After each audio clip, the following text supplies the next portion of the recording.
BE BTech એન્જિનિયરિંગમાં round 1 નું result આવી ગયું છે. હવે રાઉન્ડ 1 પછી વિદ્યાર્થીઓને વાલીઓએ શું પ્રોસેસ કરવાની હોય છે, સાથે સાથે ફી રિફંડ માટેની ગાઈડલાઈન શું છે, એ તમામે તમામ માહિતી આજના આ વિડીયોની અંદર હું તમને આપવાનો છું. તો જો સૌથી પહેલા ચેનલની ઉપર નવા હોય તો સબસ્ક્રાઇબ કરી દો. એડમિશન માટેના એક પણ વોટ્સઅપ ગ્રુપમાં ના જોડાયા હોય તો વોટ્સઅપ ગ્રુપ ડિસ્ક્રિપ્શન બોક્સમાં છે, જોડાઈ જજો. પહેલા જોડાયો તો ફરીથી ના જોડાતા, અને ચેનલ ઉપર બનેલા રહેશો તો તમામ માહિતી એડમિશનની હજી આગળ ઉપર તમને મળતી રહેશે. તો યસ દોસ્તો, મારું નામ છે પ્રિયેશ પટેલ. આપ સર્વેનું ખૂબ ખૂબ હાર્દિક સ્વાગત છે પ્રિયેશ વિદ્યાપીઠ પ્લેટફોર્મની ઉપર. હવે સૌથી પહેલા જે પહેલી ગાઈડલાઈન આવી છે, ડિગ્રી ઇજનેરી અભ્યાસક્રમોમાં પ્રવેશ મેળવેલ ઉમેદવારો માટે પ્રવેશ કન્ફર્મ કરવા બાબતે અગત્યની સૂચનાઓ, જેમાં ડિગ્રી ઇજનેરી અભ્યાસમાં પ્રથમ રાઉન્ડમાં જે ઉમેદવારને પ્રવેશ ફાળવવામાં આવેલ છે એમના માટે અગત્યની સૂચનાઓ. એલોટમેન્ટ રિઝલ્ટ કેન્ડિડેટ લોગિન કરી શીટ એલોટમેન્ટ રિઝલ્ટ મેનુમાં જોઈ શકશો. મતલબ તમારે તમારી 13 તારીખથી 17 તારીખ સુધીમાં એડમિશન કન્ફર્મ કરવું હોય તો કન્ફર્મ કરી દેવાનું, ના કરવું હોય તો તમે રાઉન્ડ 2 કન્ફર્મ કરશો કે નહીં કરો, રાઉન્ડ 2 માં તો તમે જઈ જ શકશો. એની મર્યાદા આપી છે, 17 તારીખ છેલ્લી છે, એટલે 17 તારીખ સુધીમાં કરી દેજો. હવે પેમેન્ટ કરવા માટે credit card, debit card, net banking, UPI થી તમે પેમેન્ટ કરી શકો છો. પેમેન્ટ માટેની આપણે તમામ માહિતી આગળના વિડીયોઝમાં આપી દીધી છે, તમારે ખાસ જોઈ લેવાનું.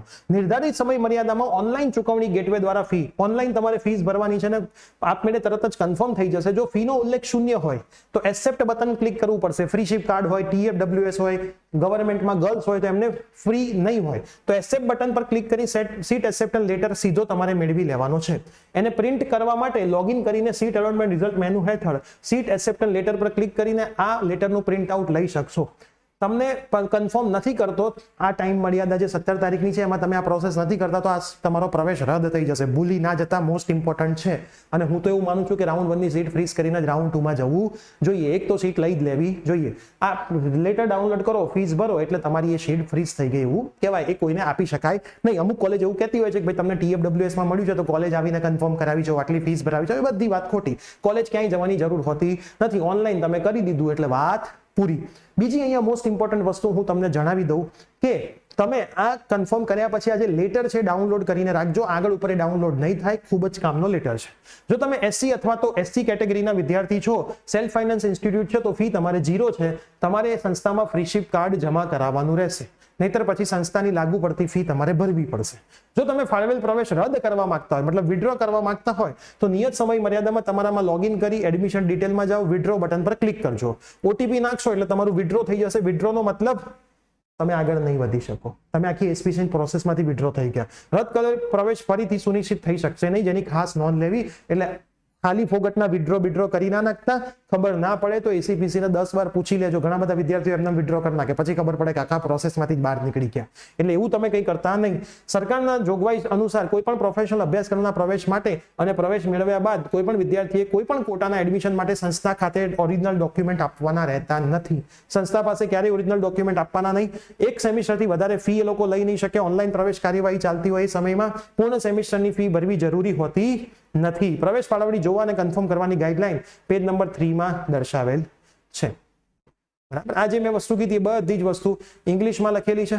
પછી તમે શીટ એલોટમેન્ટ રિઝલ્ટમાં જશો, બરાબર, તો ત્યાંથી શીટ એલોટમેન્ટ રિઝલ્ટ તમને દેખાડશે. ત્યાંથી તમારે એક્સેપ્ટ કરી લેવાનું, બરાબર. અહીંથી એક્સેપ્ટ કરીને પેમેન્ટની ફીસ ભરી દેવાનું. પેમેન્ટ તમે કરી દેશો એટલે બધું રેડી તમને મળી જશે. તો આ ખાસ તમે એક વખત જોઈ લેજો. હજી ફી રિફંડની પણ એક માર્ગદર્શિકા આવી છે. ઓનલાઈન પ્રવેશ દરમિયાન જો ઉમેદવાર એસીપીસી બેઠકો માટે ઓનલાઈન પોર્ટલ દ્વારા કન્ફર્મ કરેલ પ્રવેશને રદ કરે છે અને મેનેજમેન્ટ કોટામાં નિર્ધારિત રીતે સંસ્થાને પ્રવેશ રદ કરવા વિનંતી કરે છે તો સંપૂર્ણ ફી રિફંડ મળવાને પાત્ર છે. મતલબ મેનેજમેન્ટ કોટામાં પણ ફીસ તમને સંપૂર્ણ રિફંડ કરી આપવી પડે. ઉમેદવારે પ્રવેશ સમિતિ દ્વારા ઓનલાઈન પ્રવેશ પ્રક્રિયા દરમિયાન જારી થયેલ વિડ્રો સ્લિપ સાચવી રાખવા વિનંતી છે. મેનેજમેન્ટ બેઠકો પર પ્રવેશ વિડીયો કરનાર ઉમેદવાર માટે ઉમેદવારે તેમની પ્રવેશ રદ કર્યાની જાણ કર્યાની નકલ સાચવીને રાખવી. હવે ઓનલાઈન પ્રવેશ પ્રક્રિયા પૂરી થાય પછીની ફી રિફંડ કેવી રીતે મળે છે? તો ઓનલાઈન પ્રવેશ પ્રક્રિયા પૂર્ણ થયા પછી ખાલી પડેલા બેઠકો પર પ્રવેશ પત્રનું આ બધી પછીની વાતો છે. સમયપત્રક જાહેર કરવામાં આવશે અને જો ઉમેદવાર પોતાનો પ્રવેશ વિડ્રો કરે છે પ્રવેશ સમિતિના નિયમો દ્વારા, AICTના નિયમો દ્વારા, તો આવી સંસ્થા દ્વારા બેઠકો ભરાશે અને એમની ચૂકવેલી ફી પરત કરવામાં આવશે.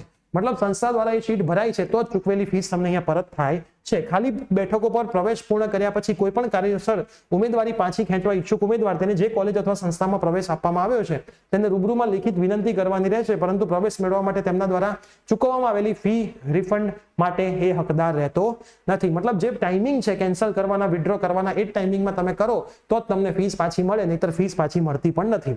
વિદ્યાર્થીઓની વિનંતી પર કોલેજ અથવા ઇન્સ્ટિટ્યૂટ કક્ષાએ પ્રવેશ રદ કરવાના કિસ્સામાં વિદ્યાર્થી વર્તમાન સત્રની ફી ચૂકવવા માટે જવાબદાર રહેશે અને કોઈ પણ કોલેજ અથવા સંસ્થા આગળના સત્ર માટેની ફી, મતલબ ઘણી વખત તમને વર્તમાન સત્રની ફીસ ભરવી પડે, કેન્સલ કરાવો તો આગળના સત્રની ફીસ ભરવા માટે કોલેજ તમારી ઉપર દબાણ કરી શકશે નહીં. તો આ જે નિયમ છે ફીસ માટેના એ ખાસ તમે સાચવીને રાખજો. કોઈ કોલેજ કંઈ આડું કરે તો તમે એમને બતાવી શકો છો. ACPC ની વેબસાઇટ ઉપર જ આ નિયમો મૂકેલા છે, જે આપણે આપણી એપ્લિકેશનમાં પણ મૂકી દઈશું.